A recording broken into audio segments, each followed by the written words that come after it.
მოგესალმებით ძვირფასო ტელემაყურებლებო ისტორიის გაკვეთილი კვლავ ეთერშია. მე გახლავართ მისი ავტორი და წამყვანი ჟურნალისტი თამარ ბელქანია. საქართველოს ისტორიაში თებერვლის თვეს ძალიან ბევრი ისტორიული ფაქტი უკავშირდება. ჩვენი დღევანდელი გადაცემის თემაც სწორედ ეს არის.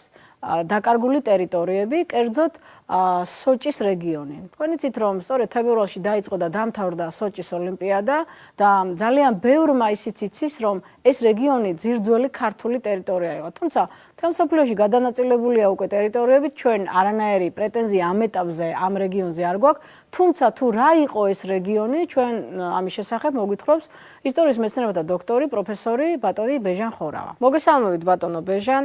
სოჭის ოლიმპიადის მზადებამ ერთი ძალიან მნიშვნელოვანი ფაქტი გამოავლინა. კერძოდ ინფრასტრუქტურის განაშენიანების დროს აღმოჩნდა არქეოლოგიური არტეფაქტები.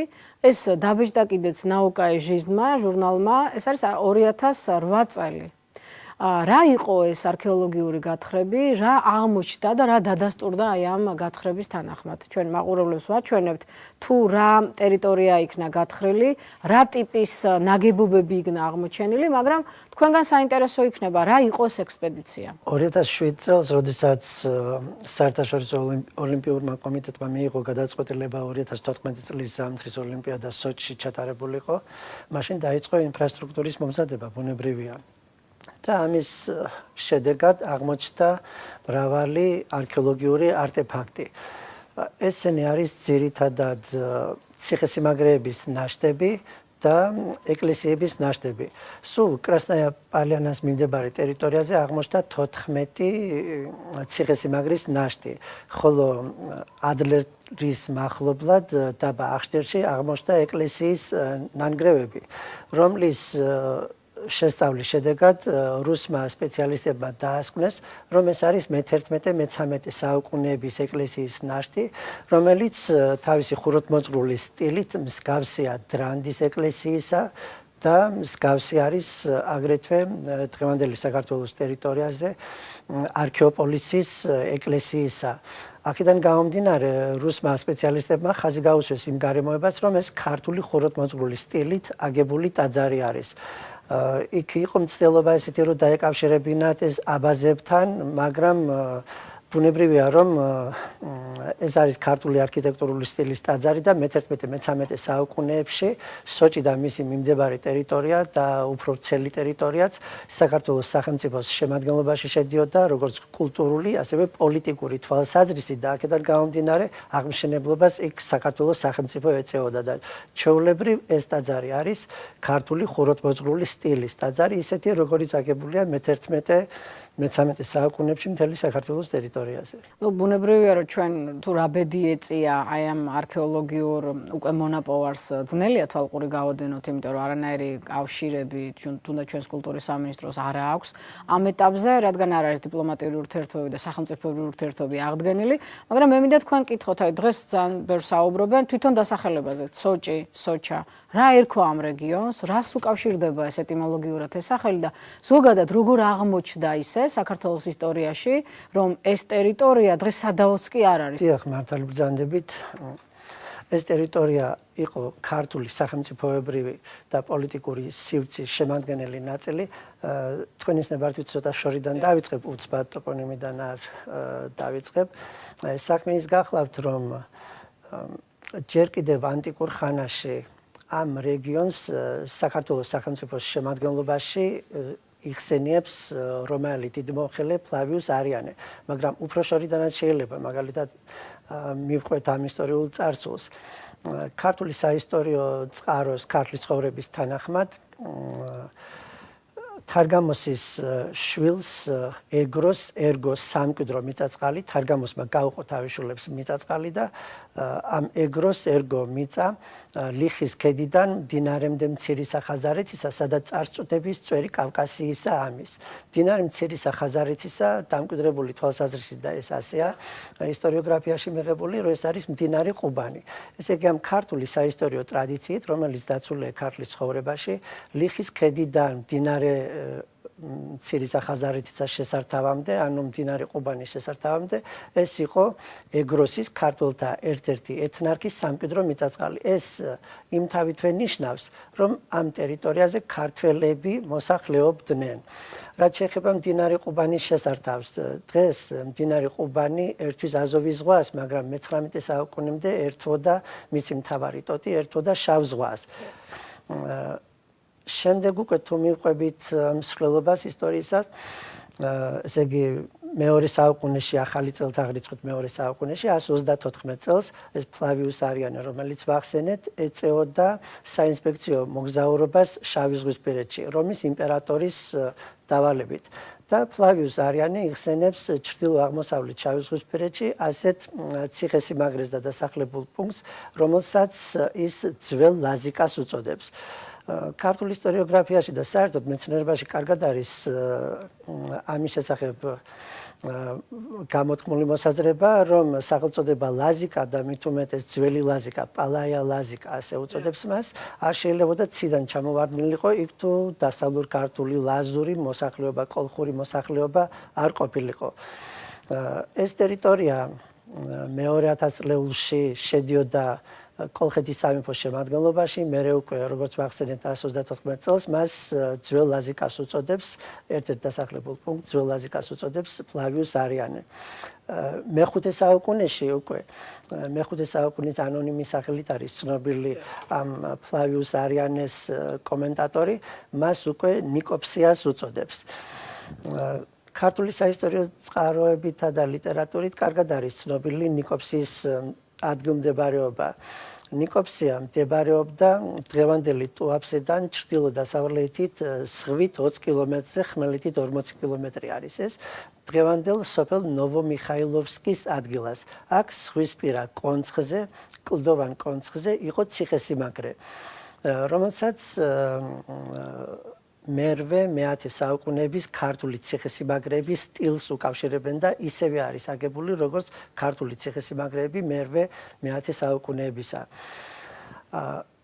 საუკუნეების განმავლობაში ეს ნიკოფსია იყო საქართველოს უკიდურესი ჩრდილო-დასავლეთის საზღვარი. ნიკოფსიის დასავლეთით გადიოდა მდინარე, ასევე იგივე სახელწოდებით მდინარე ნიკოფსია და მის მარცხენა ნაპირზე მდებარეობდა ქალაქი ნიკოფსია, ქალაქი ნიკოფსისი, ასეც არის ცნობილი.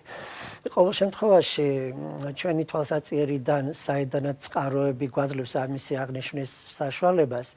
მე-10 საუკუნეებში არსებობდა აფხაზთა სამეფო, ქართული სახელმწიფო, დასავლურ ქართული სახელმწიფო და ამ აფხაზთა სამეფოს შემადგენლობაში შედიოდა ეს რეგიონი ნიკოფსია, შესაბამისად სოჭის რეგიონიც. მაგრამ სამწუხაროდ წყაროებში სოჭი არ ჩანს, სოჭი და მისი შემოგარენი უფრო ცნობილია ნიკოფსია. ის ხვდება წყაროების ფურცლებზე. ახლა რაც შეეხება შემდეგ წყაროებში, სად ჩანს ნიკოფსია და შესაბამისად ეს შავი ზღვისპირა რეგიონი შესაბამისად საქართველოს სახელმწიფოს შემადგენლობაში ჩანს. ბაგრატ მესამის დროს მე-11 საუკუნის დასაწყისში, როდესაც გაერთიანდა საქართველო, აღმოსავლეთ საქართველო, დასავლეთ საქართველო და შეიქმნა ერთიანი ქართული ფეოდალური მონარქია, მაშინ ბაგრატ მესამის მოღვაწეობასთან დაკავშირებით ქართლის ცხოვრებაში აღნიშნულია ასეთი რაღაცა, რომ ბაგრატმა დაიპყრა მთელი კავკასია ჯიქეთიდან გურგენადმდე. ეს გურგენი არის გურგანის ზღვა, კასპიის ზღვა, ჯიქეთი შავი ზღვის ჩრდილო-აღმოსავლეთ სანაპიროზე მდებარეობდა ასეთი პროვინცია. ჯიქეთის ერთი ნაწილი საქართველოს სახელმწიფოს შემადგენლობაში შედიოდა. ხოლო რაც შეეხება ნიკოფსიის შესახებ, წყაროში პირდაპირ არის ნათქვამი, რომ ნიკოფსია მდებარეობდა შორის აფხაზეთისა და ჯიქეთისა. შემდეგ უკვე კარგად არის ცნობილი ასეთი გარემოება.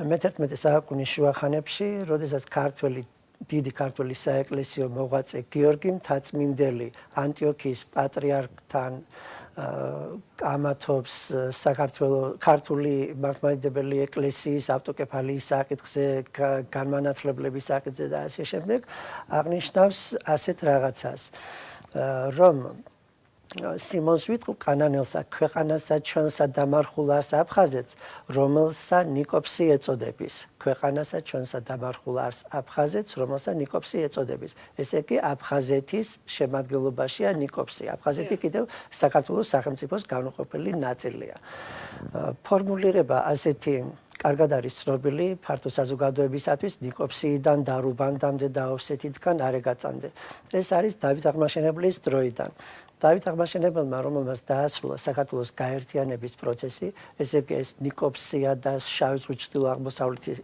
ნაწილი საქართველოს სახელმწიფოს შემადგენლობაში შემოდიოდა მაგრამ მთელი კავკასია იმიერ კავკასიაც საქართველოს სახელმწიფოს შემადგენლობაში შემოვიდა როგორც ყმადნაფიცი ქვეყნები ანუ ვასალური დამოკიდებულება არსებობდა ამ ქვეყნებსა და საქართველოს შორის და ესე იგი საქართველოს საზღვრები ასე არის დავით აღმაშენებლის ანდერძში გადმოცემული ნიკოპსიიდან დარუბანდისა საზღვრამდე დაოვსეთიდან სპერად და არეგაწადმდე აქ არის დასახელებული უკიდურესი ჩრდილო-დასავლეთი საზღვარი ჩრდილო-აღმოსავლეთი საზღვარი, სამხრეთ-აღმოსავლეთი და სამხრეთ-დასავლეთი საზღვარი საქართველოსი. ასეთივე ვითარება არსებობდა თამარ მეფის დროს, მაგალითად თამარ მეფის ლაშქრობების დროს, რომ მოიწვიეს ჩრდილო-აღმოსავლეთი ნაწილი და ნიკოპსიიდან და ესე ჩამოვიდა ლაშქარი რუკნადინთან ბრძოლის დროს, ბასიანის ბრძოლის დროს და ასე შემდეგ ძალიან ბევრი არის ამის თაობაზე მოთხრობილი ქართლის ცხოვრებაში. უკანასკნელად ნიკოპსია საქართველოს შემადგენლობაში ჩანს მე-14 საუკუნის შუახანებში, როდესაც გიორგი მეხუთე ბრწყინვალის გარდაცვალების შემდეგ ტახტზე მისი ვაჟი ავიდა და აი მაშინ ნიკოპსიიდან მოვიდნენ მოსალოცად მეფობისა. შემდეგ უკვე ესე იგი ამ საუკუნეების განმავლობაში საქართველოს სახელმწიფოს შემადგენლობაში უშუალოდ შემოდიოდა ეს რეგიონი, შავი ზღვის ჩრდილო-აღმოსავლეთი ნაწილი, როგორც პოლიტიკური თვალსაზრისით, სახელმწიფოებრივი თვალსაზრისით, ასევე კულტურული თვალსაზრისით და ის რომ აღნიშნეთ გადაცემის დასაწყისში ციხესიმაგრეები არის აგებული მდინარე მზიმთის მარჯვენა ნაპირზე თუ მარცხენა ნაპირზე კრასნაია პალიანასთან ეს ციხესიმაგრეები იმიტომ იყო იქ აგებული რომ იქ არის გადასასვლელები ჩრდილოეთ კავკასიაში აი იმ გადასასვლელებს ამაგრებდა სწორედ ეს ციხესიმაგრეები მოგვიანებით შავ ზღვის ჩრდილო-აღმოსავლეთ სანაპიროზე აფხაზურ ადიღური მოდგმის ტომები დამკვიდრდნენ. უშუალოდ სოჭის ტერიტორიაზე უბიხები, სოჭსა და გაგრას შორის ჯიქები, უბიხების მოსაზღვრედ ცხოვრობდნენ შაბსუღები და ასე შემდეგ. მაგალითად მე-19 საუკუნეში, როდესაც ჯიქებს მიტაცებული ჰქონდათ საქართველოს ერთი ნაწილი, აფხაზეთის ერთი ნაწილი, ჯიქები განსახლებული იყვნენ მდინარე ხოსტადან მდინარე ბზიფამდე ტერიტორიაზე. მათ ესაზღვრებოდათ უშუალოდ მდინარე ხოსტადან მდინარე შახემდე ტერიტორიაზე უბიხები და ესე იგი სოჭის ტერიტორია უშუალოდ უბიხეთის ტერიტორიაზე იყო და შემდეგ უკვე შახედან ჩრდილო-დასავლეთით ტუაფსე და შემდეგ ძველი ნიკოპსიის ტერიტორიაზე შაბსუღები ცხოვრობდნენ. ეს არის ადიღური მოდგმის ხალხები. მე-19 საუკუნეში რუსეთის იმპერიამ დაიპყრო კავკასია. მათ შორის ჩრდილო-აღმოსავლეთი კავკასია, ჩრდილო-დასავლეთი კავკასია, ასე ვთქვათ.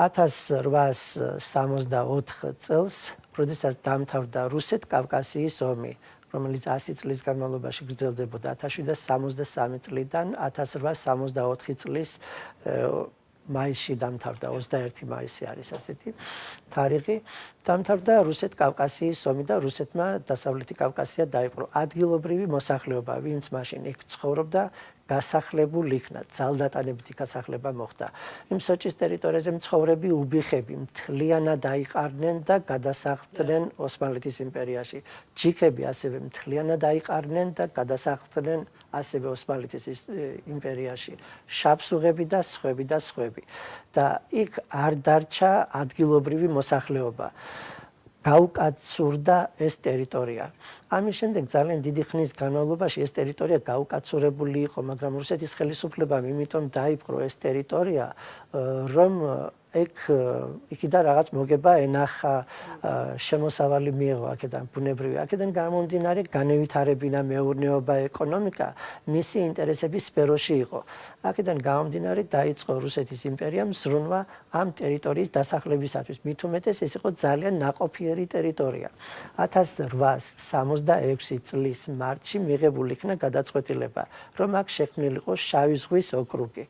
შავი ზღვის ოკრუგი დაიყო ესეთ ორ ნაწილად, რომლის შემადგენლობაში შედიოდა დღევანდელი სოჭის ტერიტორია, ერთი ნაწილი იყო ეს ამ ოკრუგისა, ეს იყო დახოვსკი და მეორე ნაწილი იყო ტუაფსეს ოკრუგი, ველიამინოვსკი ერქვა მაშინ. ახლა თვით სახელწოდებების შესახებ და მივადექით ამ თემას. როდესაც რუსეთმა დაიპყრო ეს ტერიტორია 30-იანი წლებიდან, მე-19 საუკუნის 30-იანი წლებიდან რუსეთი შეუდგა შავი ზღვის სანაპირო ზოლში მტკიცედ ფეხის მოკიდებას და იპყრობდა მდინარეების შესართავთან პუნქტებს. იქ აშენებდა ციხესიმაგრეებს და ეს ციხესიმაგრეები იყო რუსეთის დასაყრდენის შემდეგ და შემდეგ უნდა გადასულიყო შეტევაზე. ასე 1837 წელს დაიპყრო დღევანდელი ადლერის ტერიტორია, ადლერის კონცხი და მას უწოდეს სვიატოვო დუხა. 1838 წელს დაიპყრეს მდინარე სოჭიფსეს შესართავი და აქ გააშენეს ციხე ალექსანდრია, დედოფლის საპატივცემლოდ უწოდეს ალექსანდრია, მაგრამ ერთი წლის მერე მას შეუცვალეს სახელი, 1839 წელს ნავაგინსკი დაერქვა მას. შეუცვალეს სახელი, იმიტომ რომ ალექსანდრია მეორე პუნქტსაც ერქვა გელენჯიკთან და აქედან გამომდინარე რაღაც გაუგებრობა რო არ მომხდარიყო, აქედან გამომდინარე. ახლა თვითონ ტერმინი სოჭის შესახებ მივადექით ამას. რომელია უფრო სწორი, სოჩა თუ სოჭი, იმიტომ რომ ჭუ ხა რუსულში არ არის და ლოგიკურად ჩდება კითხვა, რომ აბა რატომ არის ეს დასახელება? დიახ, ბუნებრივია. ესე იგი, იქ ჩამოდიოდა მდინარე, რომელსაც სოჭიფსეს ეძახდნენ. უბიხები ამ ადგილს ეძახდნენ თავიანთი ენით შვაჩა. და ეს არის უბიხების ერთ-ერთი თემის სახელწოდება. ასე არის მიღებული და ამ შვაჩასაგან მომდინარეობს შვაჩიფსე, სოჭის მდინარე, ასე ვთქვათ. მომდინარეობს სახელწოდება სოჭი. მე-19 საუკუნეში მიწურულს უბრალოდ, როდესაც აქ ქართველებიც დასახლდნენ, ეს გადაიტანეს როგორც სოჭი. გერა ეს ქართულად შეიცვალა ჩეთი და ესე იგი სოჭი. ახლა თვითონ სახელწოდება საიდან მომდინარეობს ეს სოჭი. თქვით რომ უბიხური შვაჩასაგან, მაგრამ გამოთქმული არის ასეთი მოსაზრება ქართულ ისტორიოგრაფიაში, რომ სანამ ამას ვიტყოდება, ერთ საკითხად შევეხები, შავი ზღვის ჩრდილო-აღმოსავლეთ სანაპიროზე და ყუბანის აუზში ძალიან ბევრი დასტურდება ტოპონიმიკა, ისეთი, რომელიც ქართულად იხსნება, ძალიან ბევრი. ასეთი ტოპონიმები შესული არის, არა მარტო ასეთი, უბრალოდ შავი ზღვის სანაპირო ზოლის და ყუბანის აუზის ტოპონიმიკა, სადაც ჩერკეზები იყვნენ განსახლებული. შევიდა ასეთი მერეტუკოვის წიგნი არის 1990 წელს გამოქვეყნებული, ეს არის ჩერკეზი ავტორი, მოსკოვში არის გამოქვეყნებული.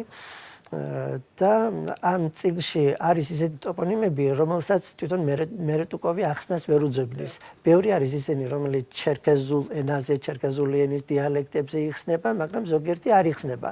მაგალითად, იქ აღნიშნულია ასეთი სოჭის ჩრდილო-დასავლეთით 20 კილომეტრზე ქედი, რომელსაც ეწოდება სონჩთხ. და ამ ქედზე არის დასახლება, ამ ქედზე არის ადგილი, რომელსაც სონჩს უწოდებენ. ეს არ იხსნება ადიღურად და აუხსნელი აქვს მას. ქართული მკვლევარის ზურაბ რატიანის გამოკვლევით ეს არის პირდაპირ ადიღურად ნიშნავს სვანების უღელტეხილი, სვანების ქედი, უბრალოდ და სონჩთხ, ხოლო რაც შეეხება სონჩ, ეს არის სვანებისა ადგილი. რაღაც ადგილი სახელწოდება სვანებისა. გარდა ამისა არის ტუაფსეს მიმდებარე ტერიტორიაზე ქედი, რომელსაც ადიღურად ეწოდება გუჯეური, ამ ტოპონიმსაც ვერ ხსნის მერეტუკოვი. გვიჯრა სვანურად ნიშნავს წავს და ამ ქედზე არის ადგილი, რომელსაც პირდაპირ ადიღურა თქვია წაბლიანი ადგილი და გვიჯრა სვანურად არის წაბლი. და ესე იგი პირდაპირ ქართული და ადგილი, სადაც ბევრი წაბლია, წაბლნარი, ასე.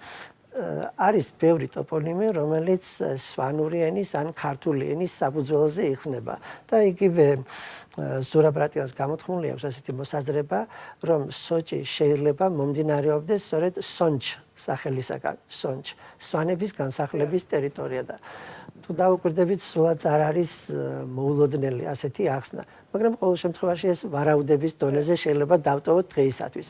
რაც შეეხება სოჭის სახელწოდებას, თანამედროვე სახელწოდება და ასე რომ გავყვეთ ამის კვალს.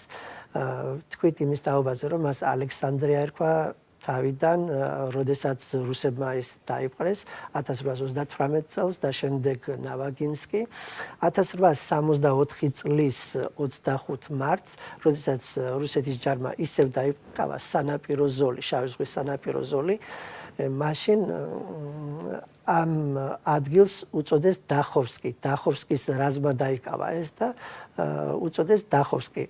ნანგრევები იყო იქ ციხესიმაგრეების. ეს ციხესიმაგრეების ნანგრევები, იმიტომ რომ შავი ზღვის სანაპირო ზოლი, ციხესიმაგრეები, რომელიც რუსეთის ხელისუფლებამ იქ ააგო 30-იან წლებში, 1854 წელს რუსებმა დატოვეს ყირიმის ომის დაწყებასთან დაკავშირებით, იმიტომ რომ მათ ვერ დაიცავდნენ.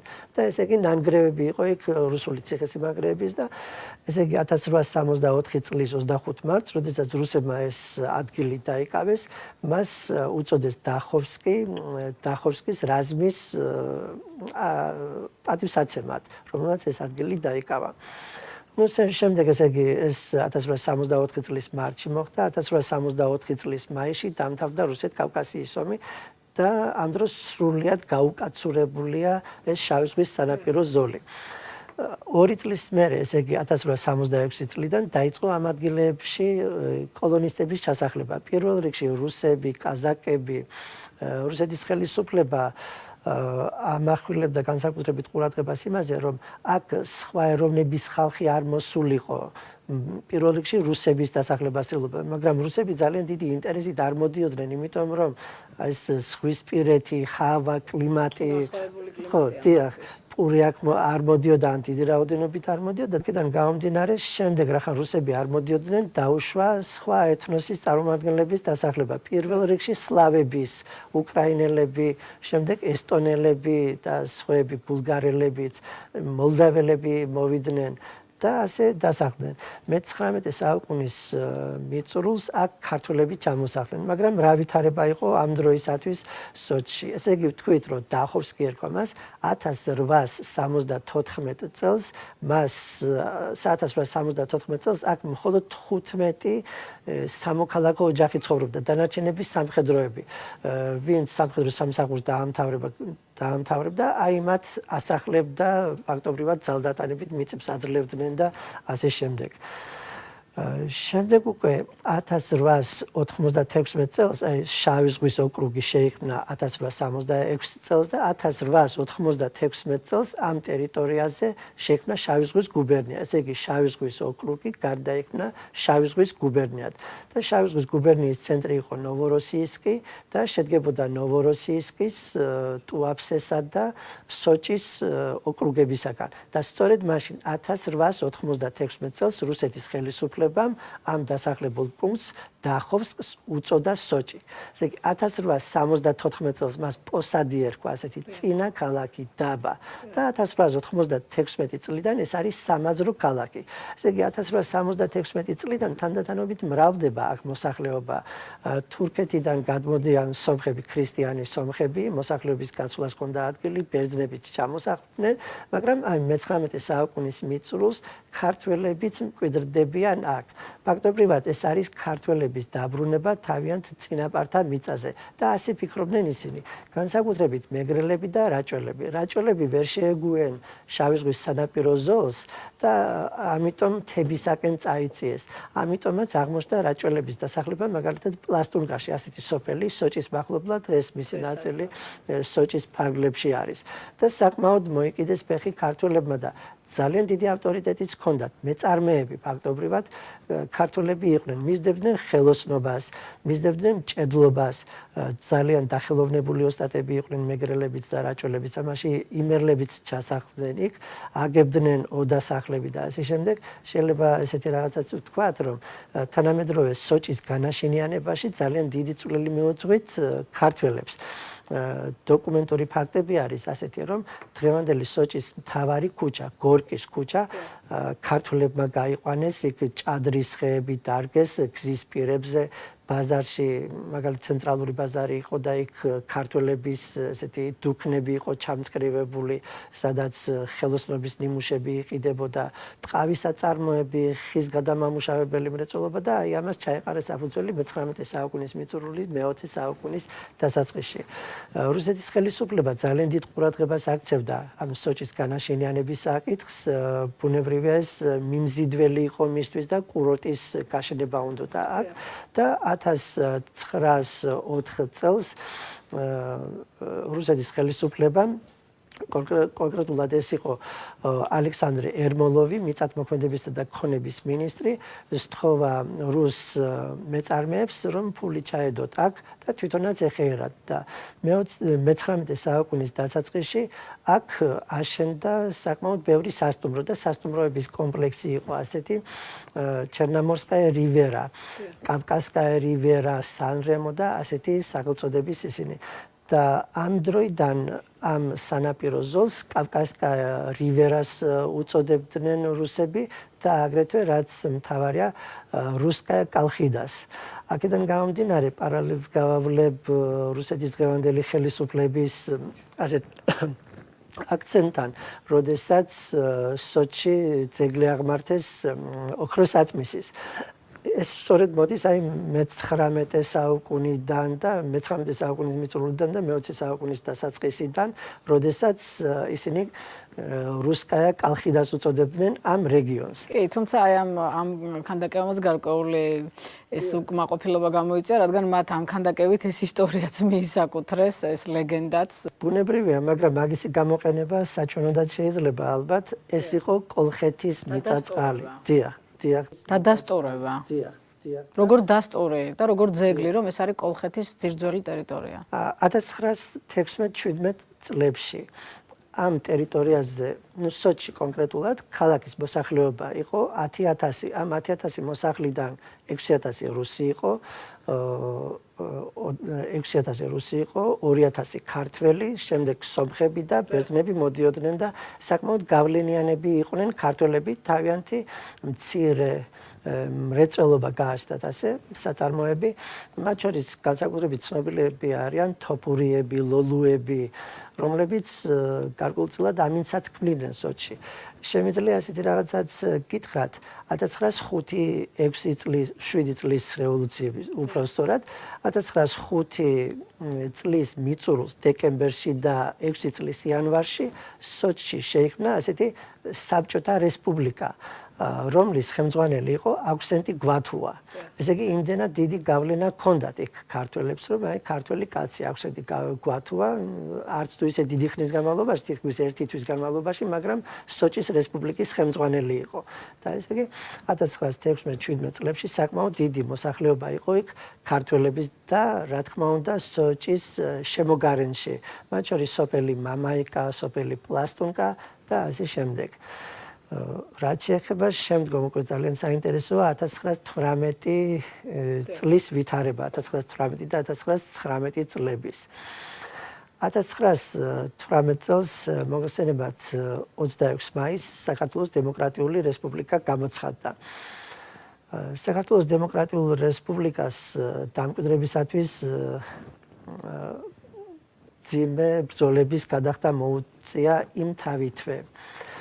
უპირველეს ყოვლისა ეს იყო აფხაზი ბოლშევიკების გააქტიურება, როგორც კი საქართველოს დემოკრატიული რესპუბლიკა გამოცხადდა, ამის შემდეგ აფხაზეთის სახალხო საბჭომ მიიღო გადაწყვეტილება, რომ აფხაზეთი საქართველოს რესპუბლიკის შემადგენლობაში იქნებოდა ავტონომიურ საფუძველზე. და ამის შემდეგ გააქტიურდნენ უკვე ბოლშევიკები.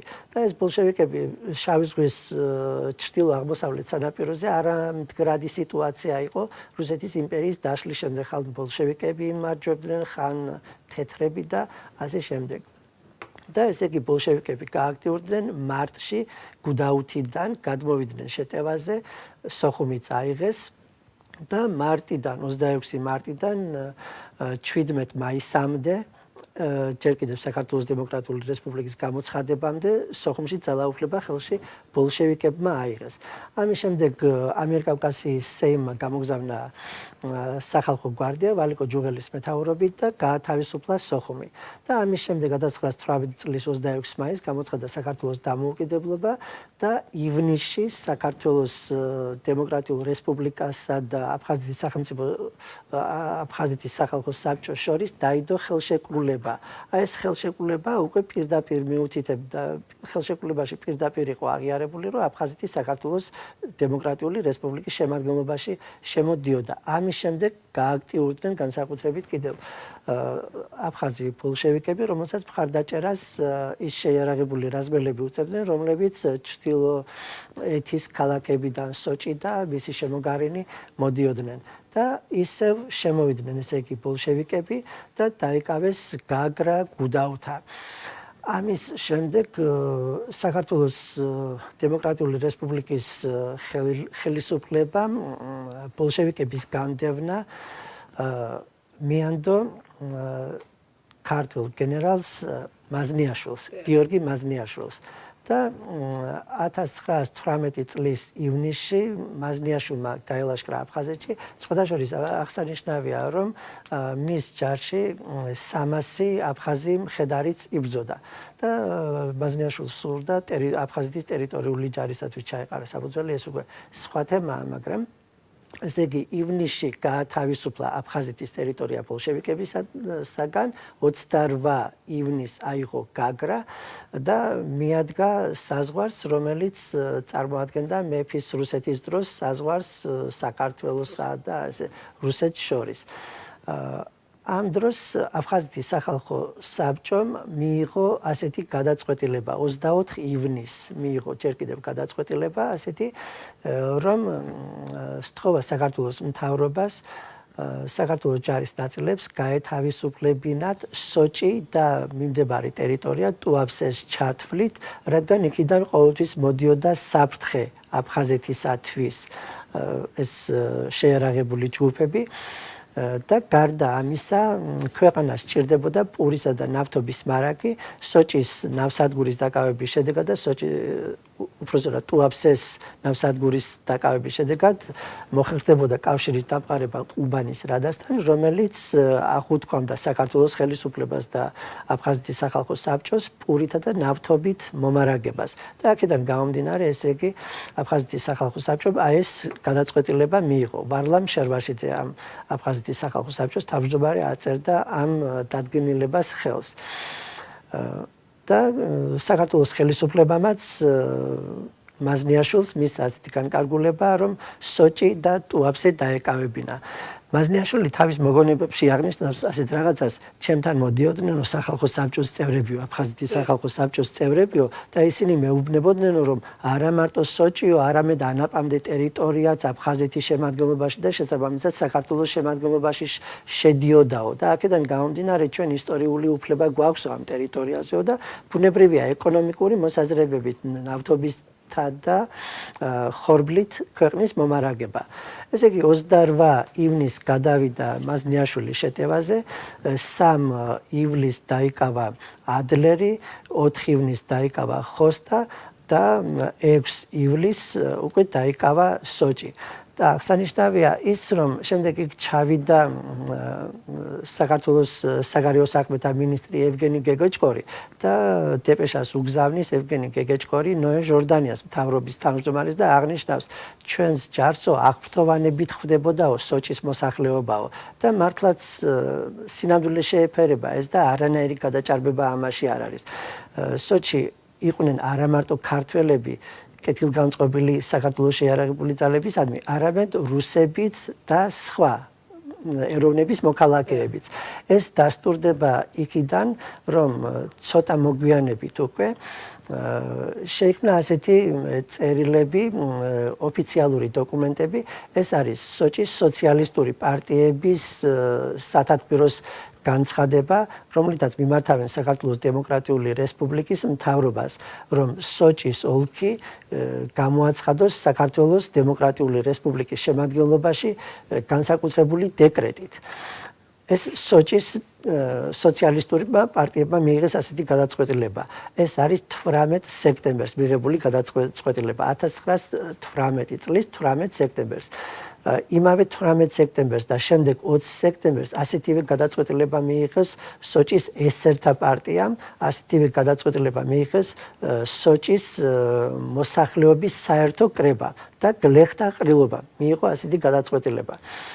მაგრამ საქართველოს ხელისუფლება გარკვეულწილად უფრთხოდა პოლიტიკური ვითარების გაუარესებას და სირთულეებს.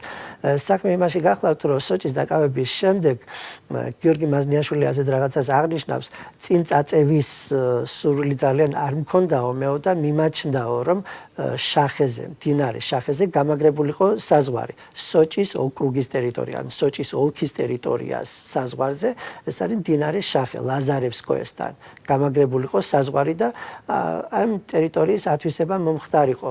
აქ გამაგრება მომხდარიყო, მაგრამ კატეგორიულად მოითხოვა აფხაზეთის სახალხო საბჭომ, რომ გაეგრძელებინა ლაშქრობა მაზნიაშვილს და მაზნიაშვილმა მართლაც გააგრძელა ლაშქრობა და ტუაფსეც აიღო, შემდეგ ჩრდილოეთ კავკასიაში გადავიდა, იქ მნიშვნელოვანი ესეთი სატრანსპორტო კვანძი იყო ხადიჟენსკი, შემდეგ ბელორეჩენსკი დაიკავა და მაიკოპისა და არმავირისაკენ ლაშქრობას აპირებდა ყუბანის რადას მოთხოვნით, მაგრამ ვითარება შეიცვალა.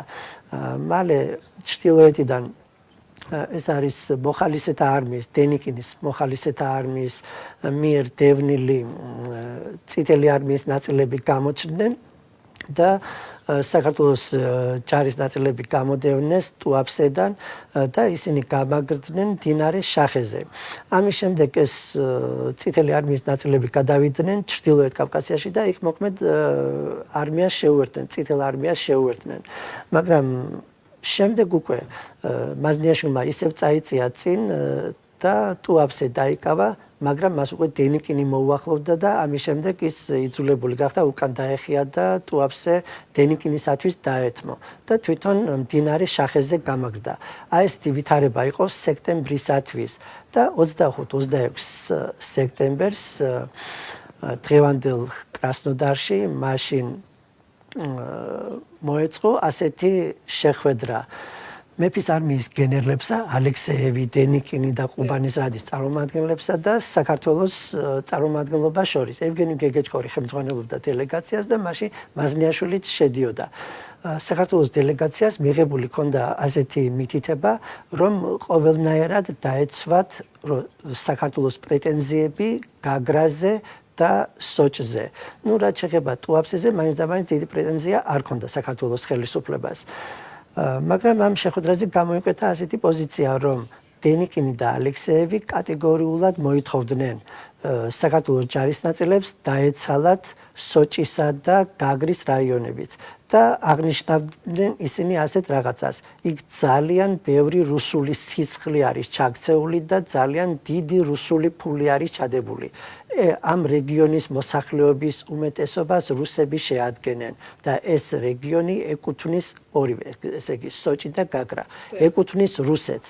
ამიტომ თქვენ უნდა დატოვოთ ეს ტერიტორია. ესე იგი 1918 წლის ივლისიდან 1919 წლის თებერვლ სიახლოვლამდე სოჭის ოლქი საქართველოს დემოკრატიული რესპუბლიკის შემადგენლობაში შედიოდა და შემდეგ უკვე დენიკინმა დაიკავა ეს ტერიტორია და საზღვარი მდინარე მეხადირზე იქნა გავლებული საქართველოს დემოკრატიულ რესპუბლიკასა და დენიკინის მოხალისეთა არმიას შორის და შემდეგ უკვე მოგეხსენებათ 1920 წლის გაზაფხულზე ეს ტერიტორია რუსეთის წითელი არმიის ნაწილებმა დაიკავეს და ამის შემდეგ უკვე საქართველოს ამ ტერიტორიაზე პრეტენზია არ ქონია. აქედან გამომდინარე საქართველოს ეს ტერიტორია დაკარგა იმ დროინდელი კონიუნქტურის გამო. მას ძალა არ შესწევდა რუსეთის წითელ არმიასთან დაპირისპირებისა, რომ დაეცვა ეს ტერიტორია. ძალიან საინტერესო იყო თქვენი საუბარი, პრაქტიკულად ვეცადე რომ არც ჩაორეულიყავით, თქვენ ბრძანეთ ისტორიული უფლება. რა თქმა უნდა, საქართველოს აქვს ყველანაირი ისტორიული უფლება ამ ტერიტორიაზე, თუმცა არსებობს უკვე მსოფლიო რეალობაც, უკვე გადანაწილებული ტერიტორიებიც. ამის განმავლობაში მთელი მსოფლიოს ყურადღების ცენტრში იყო ეს რეგიონი სოჭი, რომელიც ჩვენ ვიცით, რომ ოდესღაც გვეკუთვნოდა ჩვენ. ძალიან დიდი მადლობა მინდა გითხრათ ყურადღებისთვის და იმ რეტროსპექტივისთვის, რაც ჩვენი მაყურებლისთვის მოვაწყვეთ აი ამ რეგიონში. მე კი ჩვენს ტელემაყურებლებს შევახსენებ, რომ ჩვენი დღევანდელი საუბრის თემა ეს იყო სოჭის რეგიონი, ხოლო სტუმარი გახლდათ სოხუმის უნივერსიტეტის პროფესორი, ისტორიის მეცნიერებათა დოქტორი ბატონი ბეჟან ხორავა.